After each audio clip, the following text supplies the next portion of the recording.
Hi, and welcome back to the studio.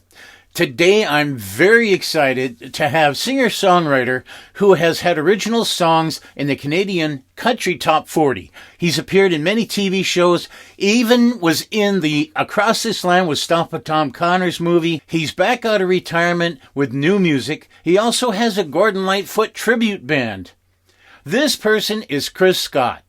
I'm going to ask him what he's been doing, what it's like to be in the top 40, what his plans are, and much, much more. You're not going to want to miss this. And that's coming up next on Roy's Studio Adventures.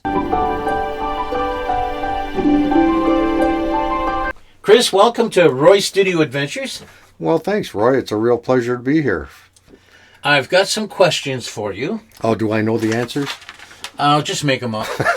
I'll do the best I can. What kind of songs do you write? Songs I like to write, Roy, I guess I would say songs that, have a story and have a purpose and not just, a heavy bass line and one line where it just repeats 100 times.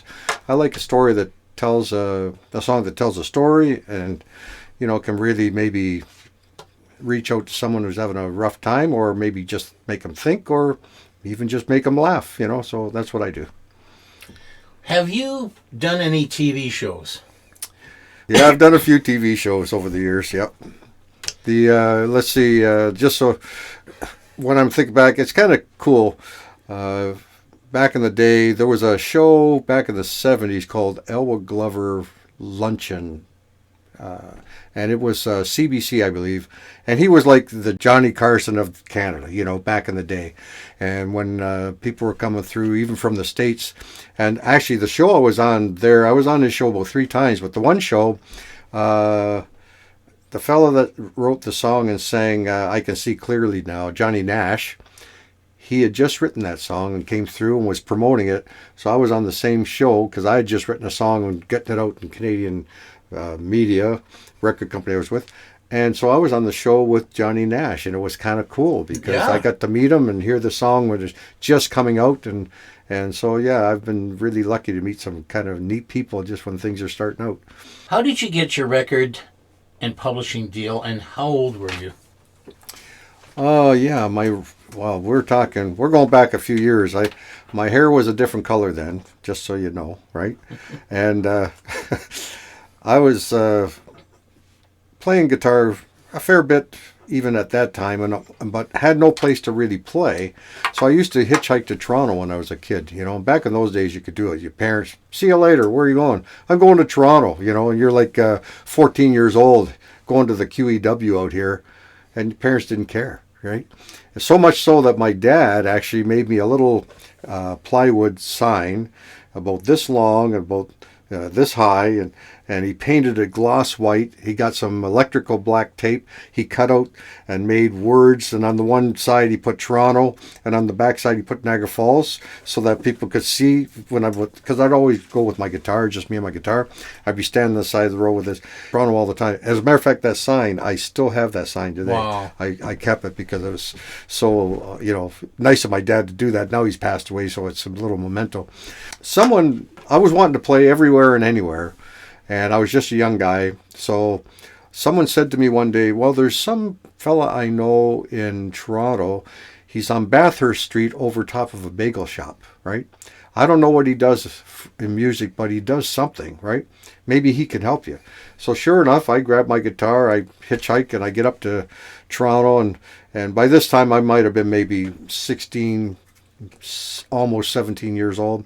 I find this bagel shop, and there's a door just beside it. I go up, and there's stairs going up to the top, and there's a door at the top, and I knock on the door, and here's this little guy, me with my guitar, right? And this fellow opens the door, and he's big, heavy set guy, funny looking guy, and big smile out of him. He goes, yeah, can I help you? He sees this little kid. I said, well, I heard that you do something about music here. I says, so I was just checking it out. He says, yeah, come on in. So he says, sit on there, and across from the desk, he had a big oak desk in the office up there. And he said, what do you do? And I said, well, I write songs. He says, oh, you write songs? And I says, yeah. He said, well, play me a few. So I pull out my guitar, and I'm playing 3 or 4 songs that I've written and they weren't very good. Like please help me. What's it called? Give me a ride. It's all about hitchhiking, and 6 feet down. It's all about being buried, and these crazy songs. I was just a kid writing, but I've been writing since I was 10.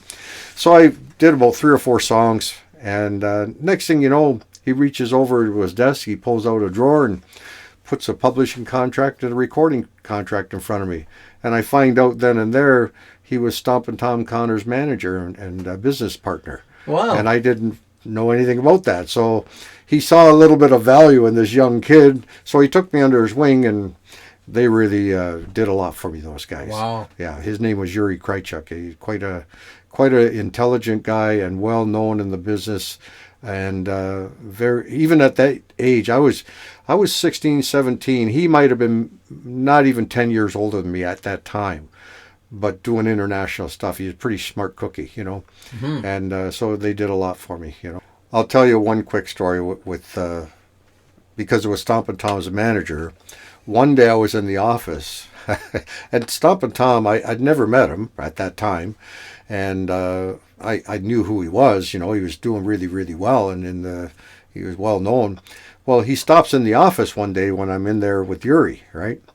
And he comes in, so Yuri introduces us, and it's larger than life guy I'm meeting there, and I thought that was pretty cool, and really a nice, easygoing guy, and just makes you feel right at home. He was really a nice fella. And while I was there, I'm talking to Yuri, and Yuri's talking to Tom. They're talking business about different things. I'm just sitting back listening. The phone rings, right? So Yuri, his manager, picks up the phone, and I hear Yuri talking, and he said, well, just a minute, I'll ask him. So he goes, Tom, he says, it's a Canadian National Exhibition. They want to know if you'll play, on such a date. And he says, yeah. He says, tell him. He said, am I free that date? And Yuri says, yeah, you're free that date. He says, yeah, tell him it's okay, right? So he gets back on the phone. He says, yeah. He says, he's free that day. You play it. And next thing you know, I could see the expression in Yuri's face change a little bit. And he says, oh, just a minute. He says, I better ask him. Just a minute. So he puts the phone, he holds the phone. He goes, Tom, he says, they're telling me that they want you to open up for Charlie Pride. And Charlie Pride's going to be the headliner, and you're going to open up for him, right? Well, Stompin Tom, I tell you, he got, his demeanor changed, let's say that. And he says, you tell them that if anybody's going to open up for anybody, Charlie Pride's going to open up for me. This is the Canadian National Exhibition. It's a Canadian that should be opening up that, not an American. And he says, if they don't want that, then tell them to go fly a kite, he says. And he never did it. Did you ever go overseas? Yeah, I was very fortunate. One time, Yuri, he was into publishing heavy duty, and he wanted to go overseas for 3 weeks for a big convention. There, he was meeting all kinds of business people. So for some reason, Yuri and I always got along really well. Whenever I was not busy, I'd always stop in the office, and we'd always have a good chat. We seemed to get along. So once in a while, he'd invite me to different places and say, let's go. And we always had fun, And he invited me over to Europe. He says, you want to go to Europe with me?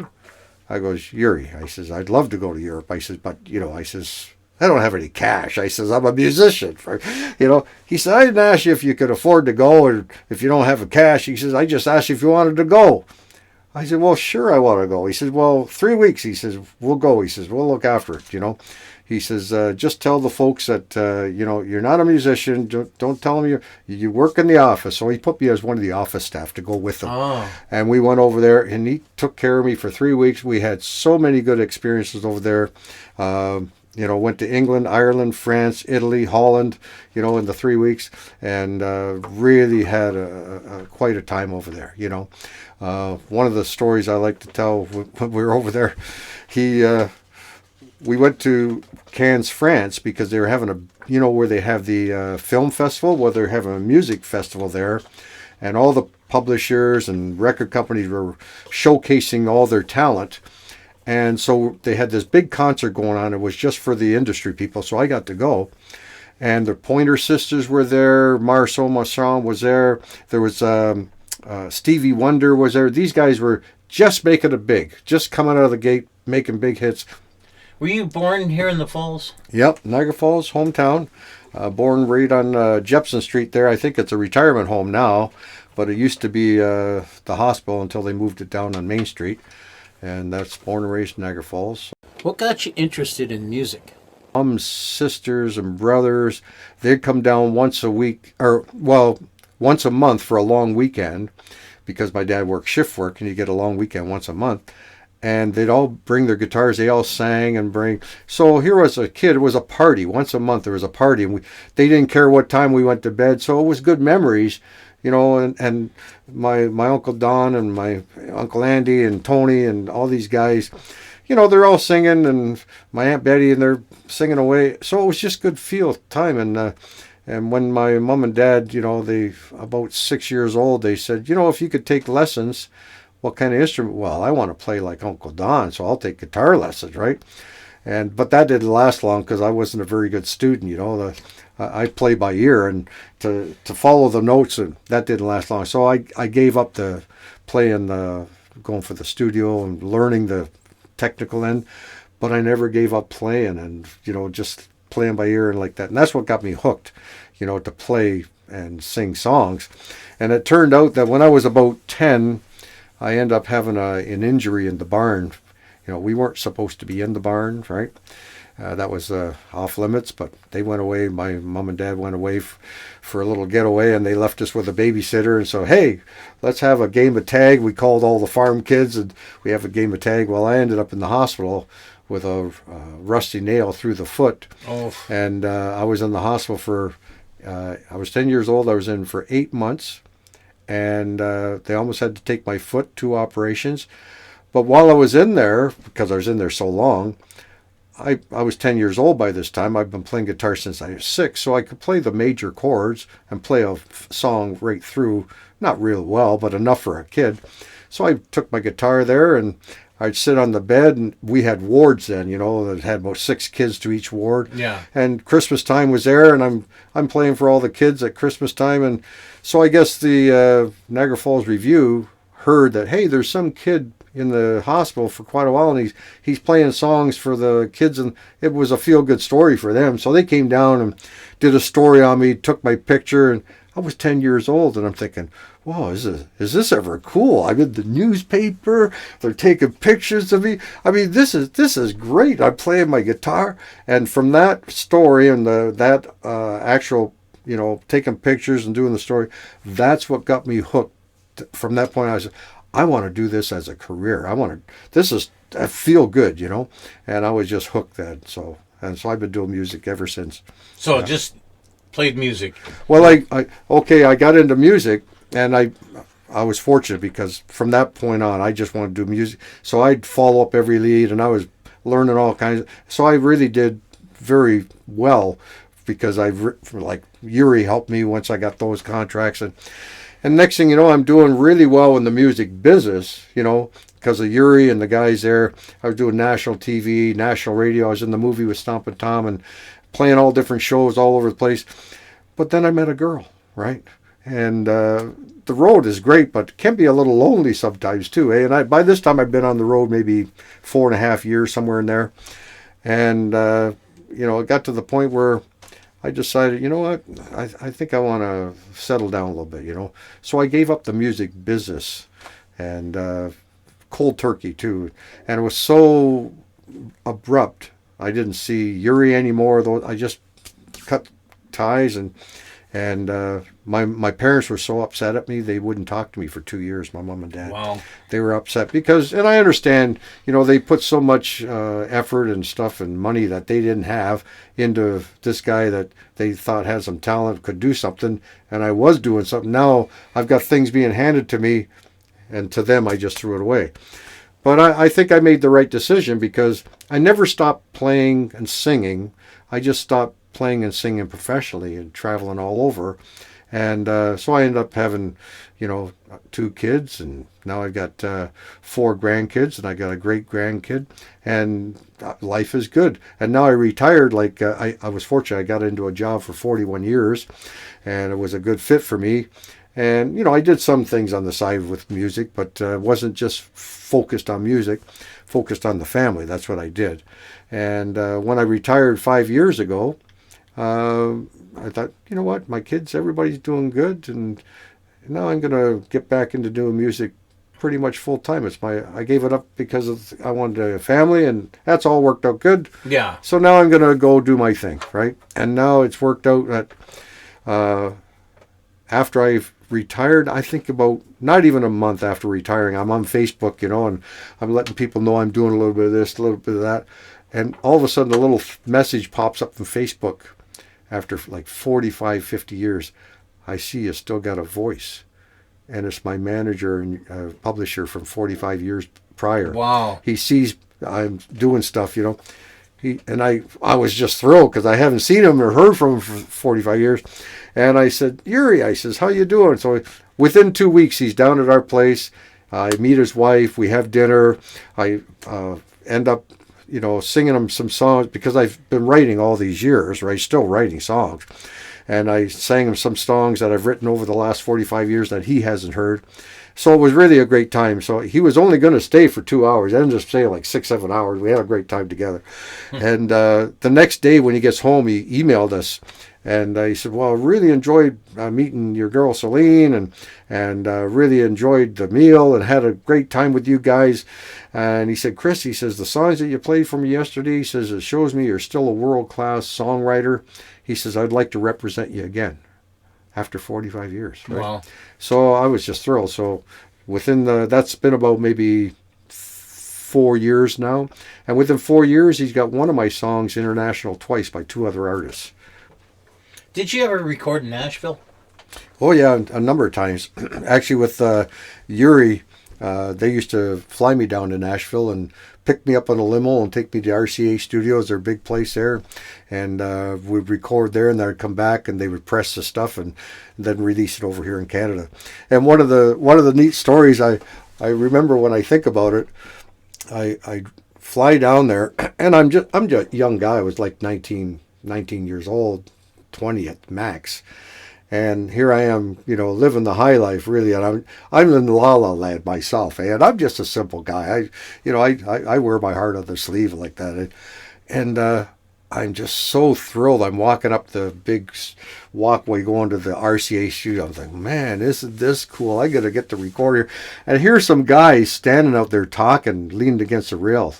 And as I'm walking by, they look at me and they say hi, and I go, hi, guys, and I just walk right by, and I get in there. My producer, who was Clarence Selman back then, and a big producer for Nashville, right? He's producing my stuff, and he knew I'd come in. He goes, says to me, hey, nice to see you in, Chris, because he had met me in the hotel room the night before. He says, you're on time and everything. I said, oh, yeah, no problem. Did you have a good sleep? Yeah, everything's good. You ready? Yeah, we're all good. He says, you all get them, they had the drawl down there. You all get them Jerry Reed records up there in Canada, don't you? I says, oh, yeah. He says, I love Jerry Reed. Well, he said, that was Jerry Reed you just passed by and said hello to. I didn't know. I was just so lost in being at Nashville myself, So I never forgot that, Did you ever get discouraged with music? Oh, yeah. Yeah, even as recently as a month ago, too.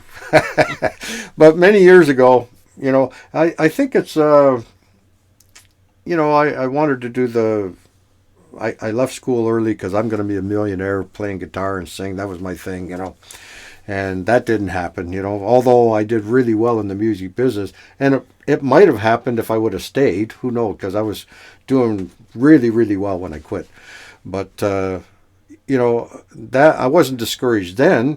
But a number of years later, after being married and, playing different places and doing I'm reflecting, thinking, why am I wasting my time doing all this, And I got a great life. I got kids and everything's great and great job. Everything's wonderful. But musically, I didn't get to the goals I'm thinking I set, Yeah. So I actually hung up my guitars for about 3 years, right?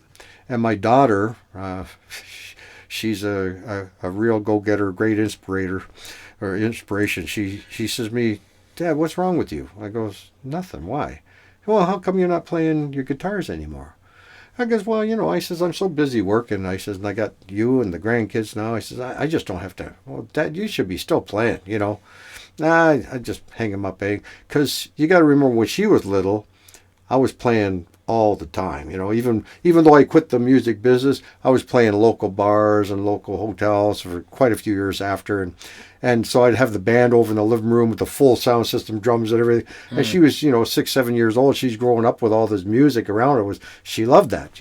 Even when I send her to bed, she could still hear the whole thing because we got the sound system plugged in. We didn't care. We're kids. And so what happens is, it was my birthday coming up, and it was summertime. And she says, Dad, we're going out to one of the local campgrounds, Shalimar Lake back in those days, out in Niagara Lake. She says, we're going to have a barbecue and, go for a swim and like that. Bring your, be there at such and such a time. And I says, okay, no problem. I'll come on out. And I think I'm just going to hang out with the grandkids and her. And behind my back, she had called all these people from my past, right, that I've worked with or knew, and friends and family, and they brought all their guitars and all their instruments, and my daughter shows up with my guitars. And she says, play, Dad, right? Oh. So I says, okay. So I hadn't played for a couple of years, right? So it's like riding a bike. You never really forget, but I was a little rusty, and I was a little embarrassed because I'm such a perfectionist, to a fault sometimes, really. And nobody else cared, but I did, and I'm playing these songs, and I'm having to read the words of the book, and I'm making mistakes. I felt so uncomfortable. Well, we were having a good time. Everybody was great, but I felt so out of place and uncomfortable because I wasn't playing to the level I usually play to. I said, that's not going to happen to me again, right? From this point on, I'm going to practice my guitar every day. I'm going to pick it up every day for an hour. I just made that promise to myself. This was when I was 60. It was my 60th birthday party. And so I did. From that point on, I picked up my guitar. Now, I didn't play an hour every day. Some days I played 2 hours. Sometimes I played 10 minutes. But every day I picked up my guitar, right? And I'm so glad I did, because about 2 years after that, all of a sudden, all these songs started coming into me, and I started rewriting all these new stuff, and I'm getting excited. So I'm going to the recording studios and recording these songs, and next thing you know, I'm getting some opportunities with all these, and I meet these phenomenal musicians, and so now I'm really fortunate because I'm playing with some phenomenal musicians. We're doing some great shows together, and I get the breakfast. I just went this morning, Tuesday mornings. A bunch of us is all musicians and guys that have been in the business forever, and really talented guys. I get to rub shoulders with these guys every Tuesday morning for breakfast, And so, and I look back and I say, gee, thanks. I call her Dolly. Her name's Cheryl, but I call her Dolly. And I say, gee, thanks, Dolly, for, kicking my butt, right? And so, because if she hadn't done that, a lot of these songs that I've written just recently and recorded and getting them out there would never have happened. As a matter of fact, one of the songs she helped me write.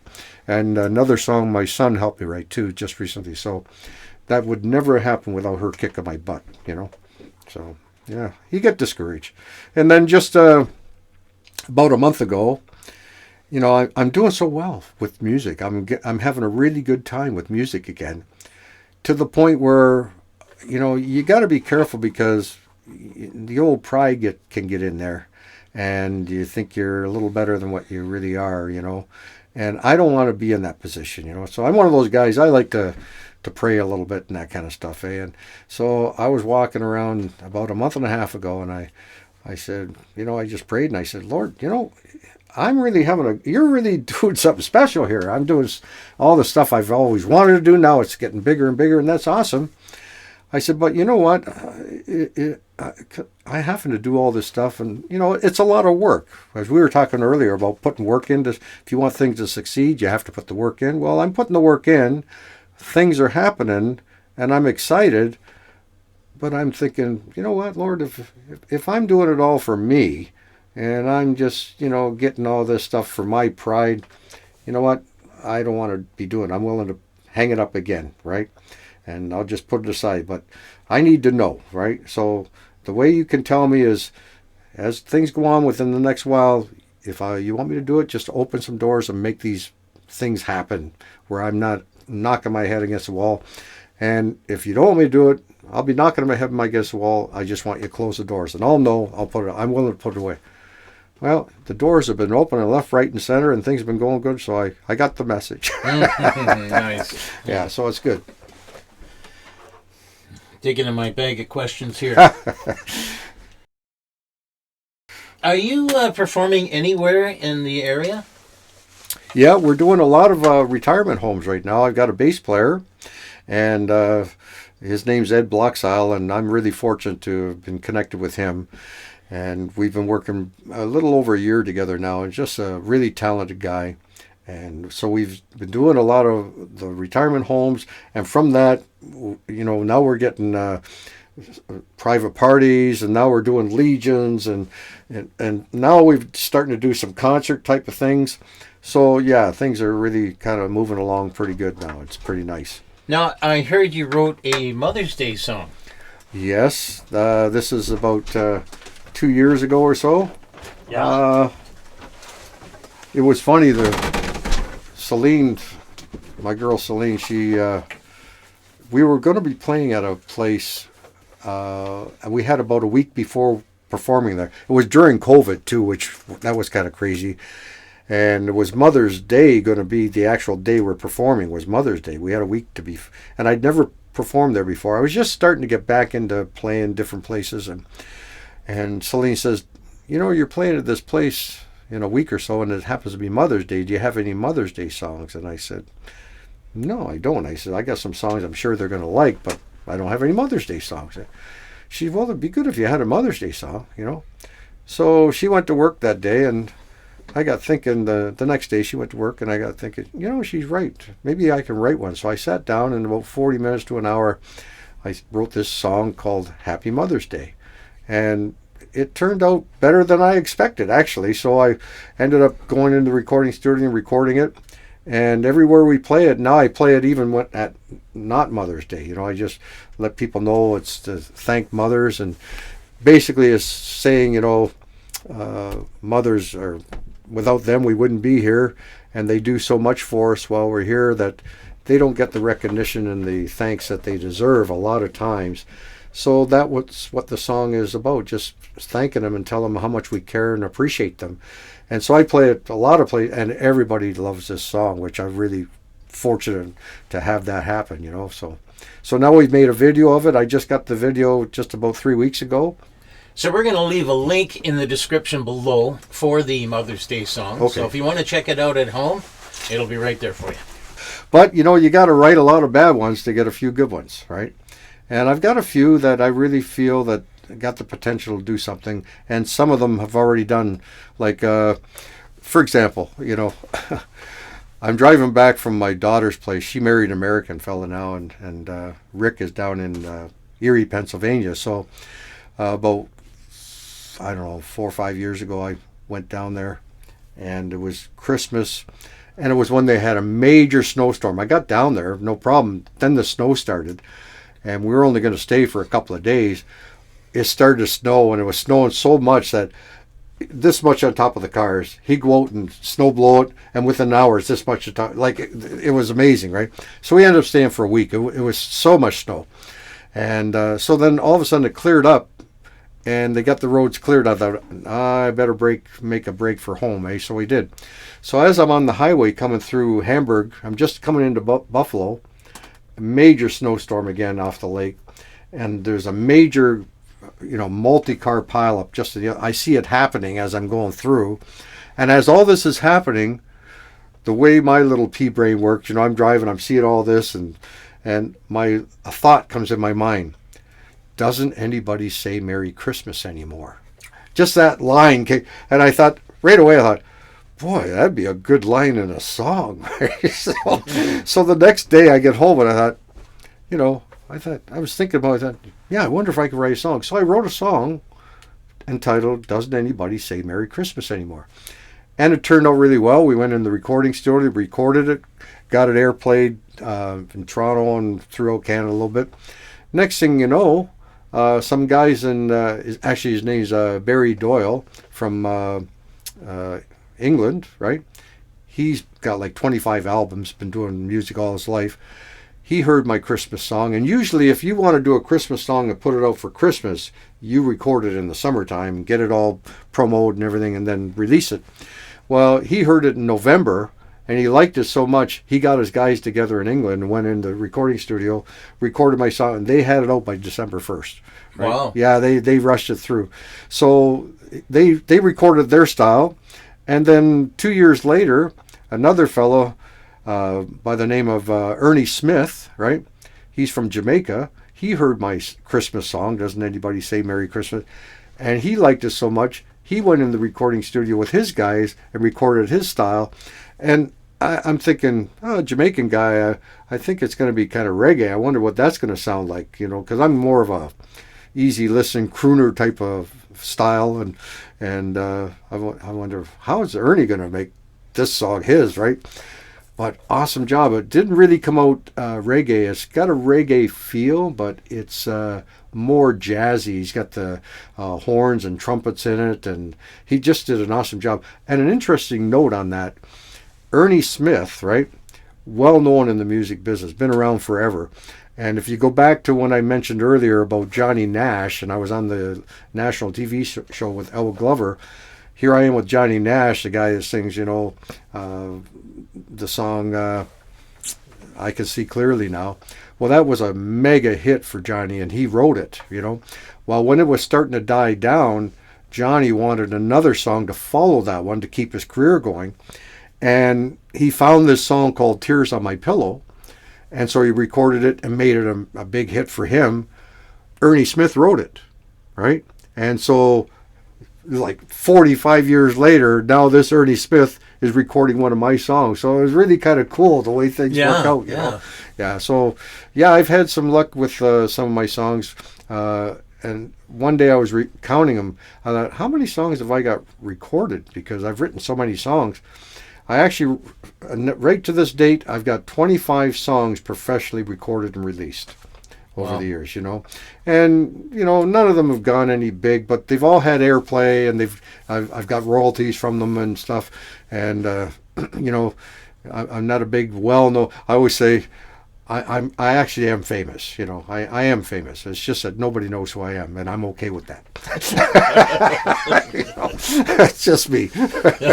And another thing I got to tell you, I mentioned my daughter. I call her Dolly. She helped me write a song. And this particular song is called Highway of Tears. And Highway of Tears is kind of really a neat song where I was watching a documentary, and I never knew anything about this issue until I was watching the documentary on TV. And it was about a highway in northern British Columbia. It goes all through the mountains there. It's about 700 kilometers long. And for years and years, I mean decades, a lot of women have gone missing on this highway, right? A lot of indigenous women, but not all indigenous, but a lot of them, because they have the communities up there. And, the nearest grocery store or something is over here, and they don't have a car, so they're hitchhiking and everything. Well, a lot of them gone missing, and they found some of them, and, all passed away or whatever. And they've solved a few of the cases and held a couple of people accountable, but we're talking dozens of women, and even to this day, a lot of them never been found, right? And when I saw the documentary, I didn't really know about it. They actually renamed Highway 16. They renamed it the Highway of Tears, and there's a whole thing about it. So the Canadian government, they put $53 million into an inquiry to find out what's going on and if they can solve, because it's so remote up there, right? And when I saw the documentary, I was so moved about it. I thought, what it must be like for the people left behind.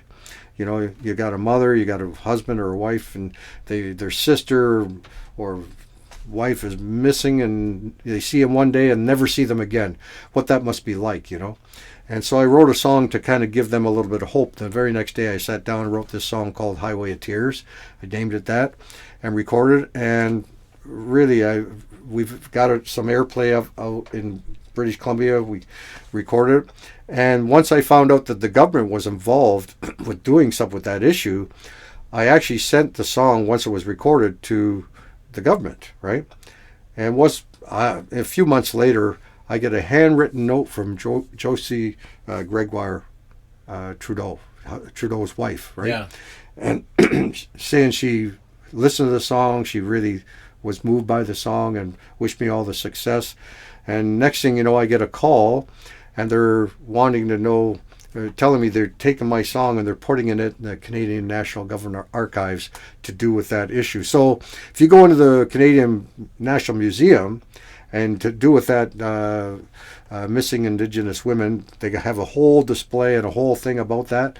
My song is part of that display. Wow, that's amazing. You know, and I was really, quite honored to be part of that. Mm-hmm. Yeah, so I've had some success with that, and to me, it's not about the big bag of money and being famous, or it's about moving people and touching people and making a difference with the music. That's what it's all about for me. Yeah. If the big bag of cash comes, hey, I'm not going to say no thanks. I'm going to spread it around and make some more people happy. Yeah. That'll be me. And then I got to tell you, we decided to go. I wrote a gospel tape back in the 90s. Once these songs started coming, I started writing all the stiffers. So I decided to make a gospel tape, and I just felt I wanted to send this music out all over the place again. So I decided, you know what, I want to go across Canada and share my music once more, right? Because I'd done it a couple of times before, way back when. And so, crazy me, I go in, I ask my boss for 6 months off, leave of absence. Didn't think he'd give it to me, but he did. And we take off. I sold my house, sold my cars, sold everything I owned, everything. And we took off for 6 months in a little motorhome to go share this crazy music across Canada, right? Well, in one of those trips, my son, who the first time out, he was maybe 8 or 9. And we were playing British Columbia the first time out, did two months in British Columbia, and then we came back, just him and I. Well, we met so many beautiful people, and people treated us so well that I started, thinking about this song and writing about, our experience meeting these people.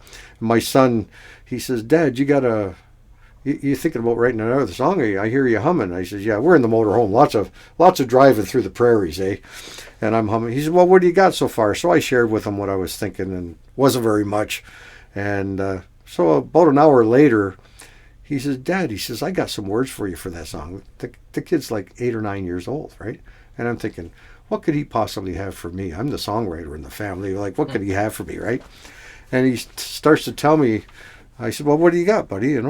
So he starts to tell me these lines. He had 4 lines for this song, right?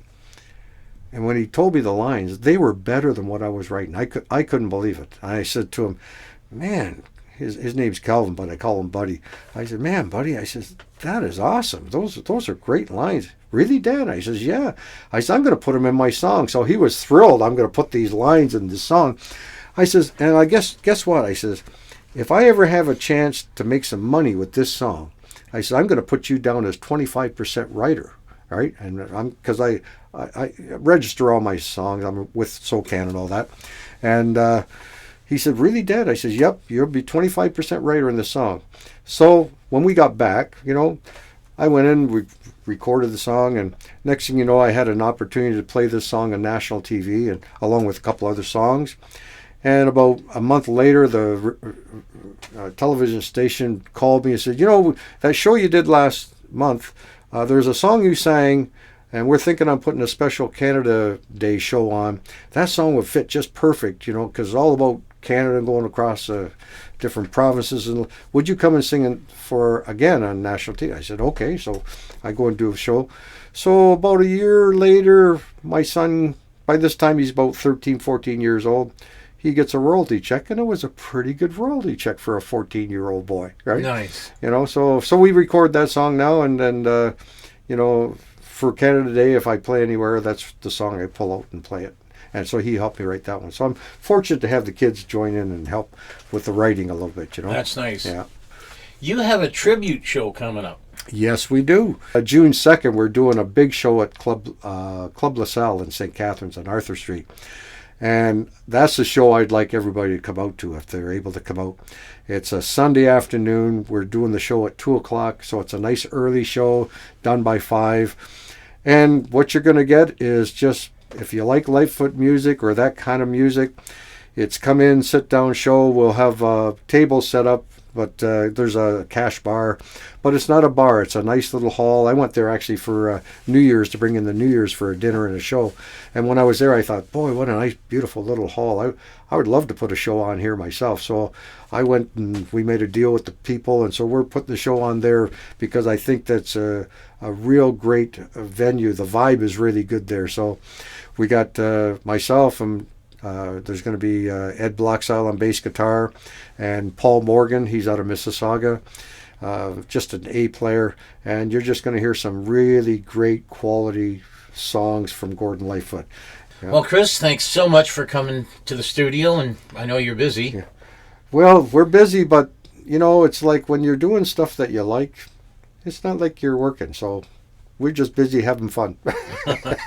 So here we are. But I really appreciate you taking the time to, let people know about some of the stuff we're doing. And you do it not just for me. You've done it for so many guys.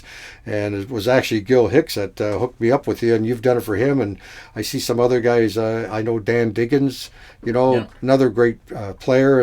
And so we really appreciate the work that you do, Troy. It's great. It's nice that you, support live music and get the guys and get the words out there. So I appreciate it. Well, that's it for this show. It was really nice talking with Chris. We hope to do it again. Remember, be good to each other. Go out and see a live band. And until next time.